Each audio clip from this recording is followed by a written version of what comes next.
హైదరాబాద్ వైద్య రంగంలో మరో విప్లవాత్మక అడుగు పడింది. కూకట్పల్లి కేపీహెచ్పీలోని మల్లికా ఆసుపత్రి తెలంగాణలోనే మొట్టమొదటి G-scan open waiting bearing MRI యంత్రాన్ని అందుబాటులోకి తీసుకొచ్చింది. కాంగ్రెస్ పార్టీ నియోజకవర్గ ఇన్ఛార్జ్ బండి రమేష్ ఈ అత్యాధునిక కేంద్రాన్ని ఘనంగా ప్రారంభించారు. ఎంఆర్ఐ కొత్త సాంకేతికతతో రోగి నిలబడి ఉన్నప్పుడు వెన్నెముక, కీళ్లపై పడే బరువును బట్టి సమస్యను అత్యంత ఖచ్చితంగా గుర్తించవచ్చని ఆయన తెలిపారు. ఈ కార్యక్రమంలో ఆసుపత్రి వైద్యులు డాక్టర్ రంగనాథ్, డాక్టర్ రాధిక సహా పలువురు ప్రముఖులు పాల్గొన్నారు. మల్లికా హాస్పిటల్ సైడ్ నుంచి మేము ఇక్కడ ఫస్ట్ టైం యూనిక్ గా మనం ఎంఆర్ఐ ఫెసిలిటీ తోటి రాబోతున్నాము.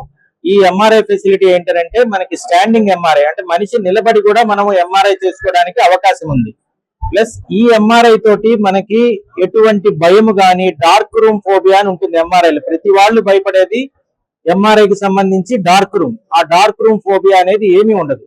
సో యాక్చువల్ గా కొంచెం సెల్ ఫోన్ చూసుకుంటూ, పేపర్ కూడా చదువుకుంటూ కూడా ఈ ఎంఆర్ఐ తీసుకోవడానికి అవకాశం ఉంది.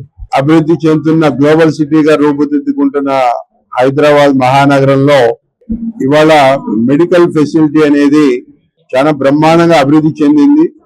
ప్రభుత్వం కూడా వైద్య సదుపాయాలు అందించడానికి అన్ని రకాలుగా కృషి చేస్తా ఉంది. మల్లికా హాస్పిటల్ సైడ్ నుంచి మేము ఇక్కడ ఫస్ట్ టైం యూనిక్ గా మనం ఎంఆర్ఐ ఫెసిలిటీ తోటి రాబోతున్నాము.